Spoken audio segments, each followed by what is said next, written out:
Good morning my dear students.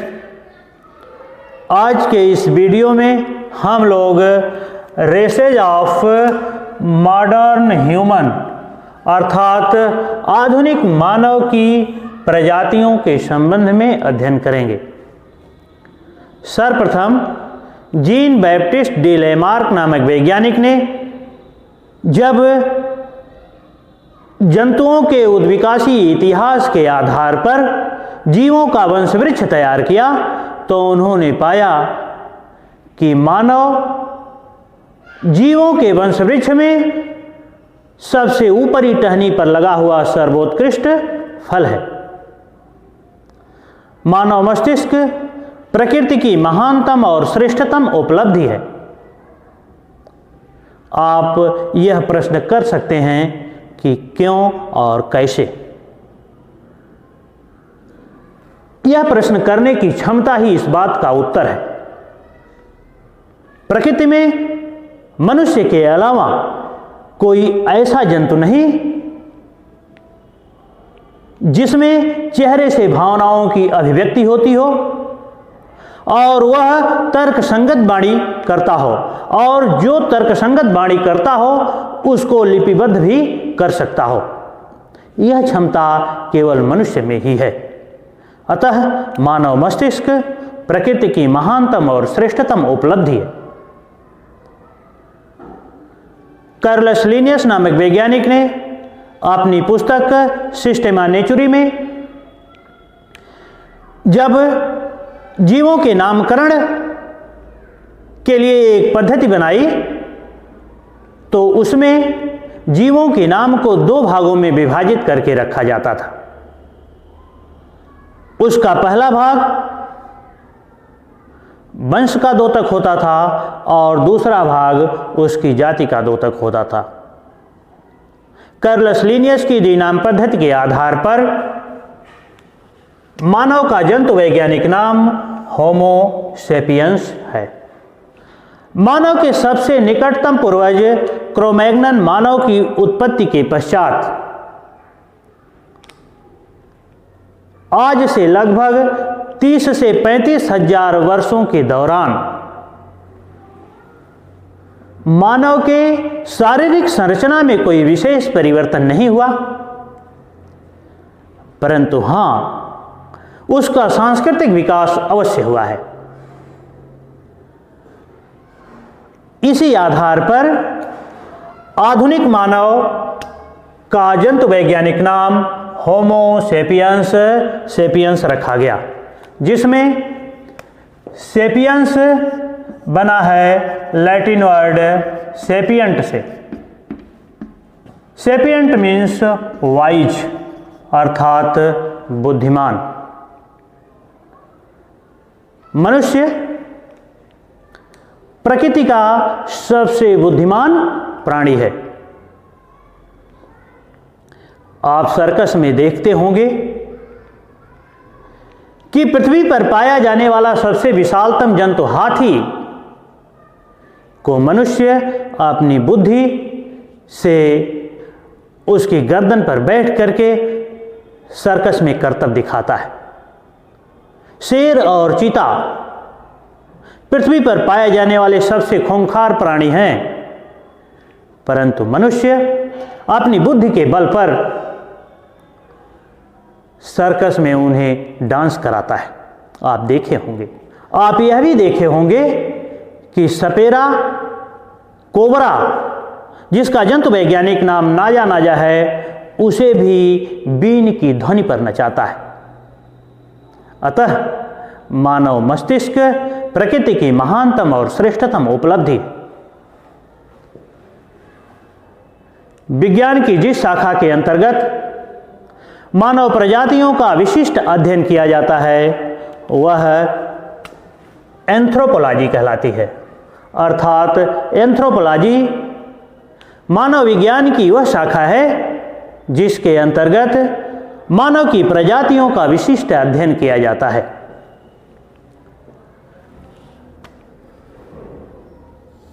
वातावरणीय परिस्थितियों, प्रवसन या देशांतरण अर्थात माइग्रेशन और भौगोलिक वितरण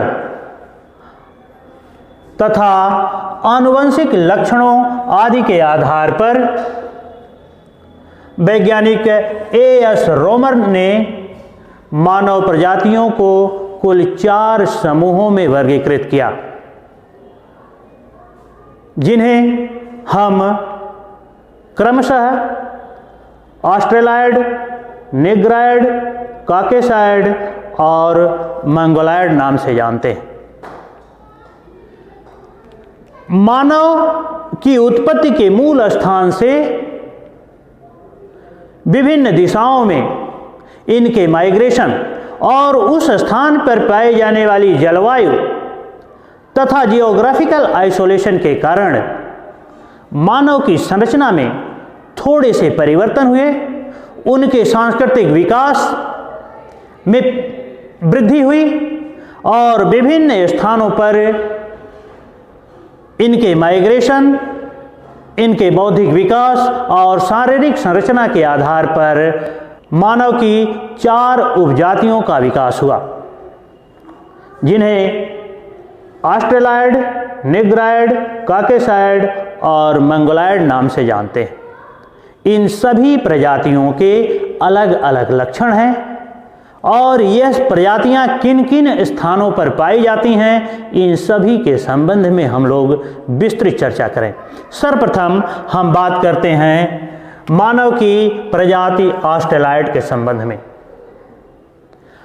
ऑस्ट्रेलॉयड मानव प्रजाति के अंतर्गत भारत की भील प्रजातियां, ऑस्ट्रेलिया तथा अफ्रीका की बुशमैन प्रजातियां और श्रीलंका की बेदाह प्रजातियां शामिल होती हैं, जबकि मानव की नेग्रायड प्रजातियों के अंतर्गत मानव विकास के समय दक्षिण दिशा में प्रवास अर्थात माइग्रेशन पर गए सदस्य हिंद महासागर के दोनों तरफ फैल गए।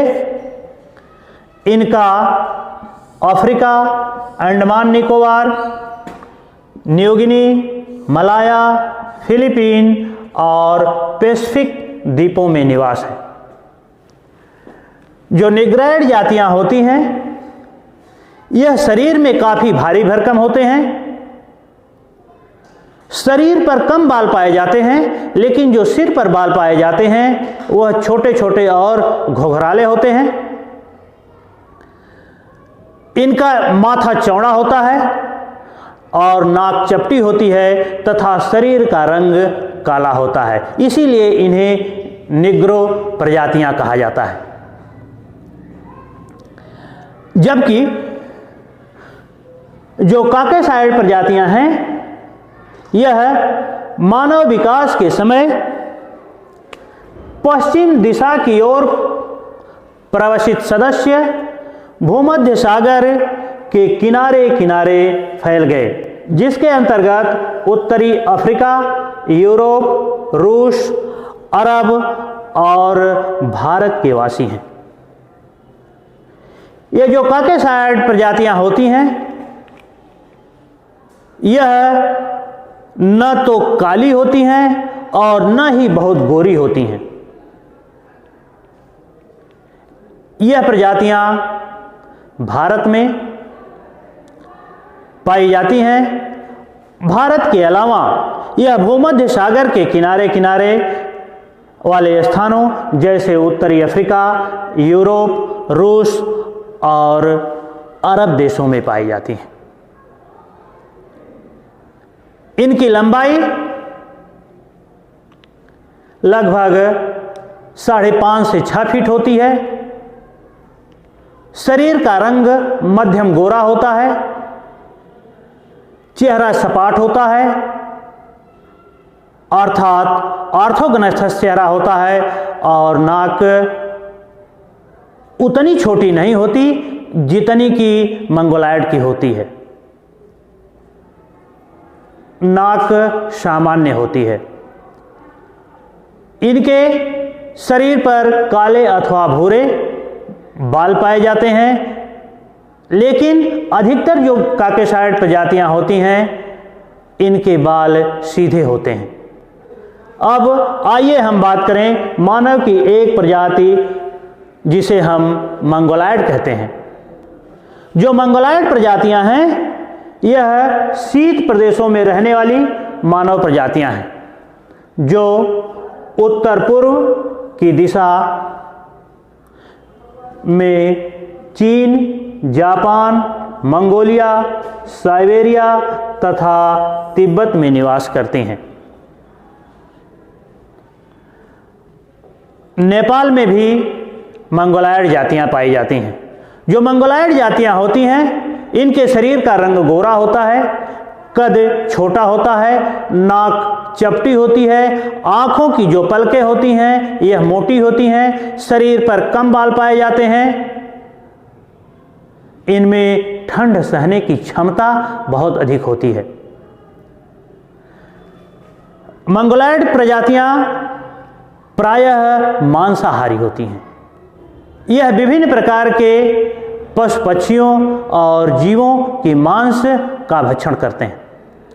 यह मंगोलायड प्रजातियां पृथ्वी पर उन स्थानों पर पाई जाती हैं जहां का टेम्परेचर बहुत कम होता है, तापमान बहुत कम होता है, अर्थात यह ठंडे स्थानों पर पाई जाने वाली प्रजातियां हैं। आप सभी लोग यदि मेरे YouTube चैनल को देख रहे हो तो उसे सब्सक्राइब करें, अपने दोस्तों में शेयर करें और बेल आइकन अवश्य दबा लें ताकि मेरे YouTube वीडियो का नोटिफिकेशन आपको शीघ्रातिशीघ्र पहुंचता रहे। आप सभी को बहुत बहुत धन्यवाद।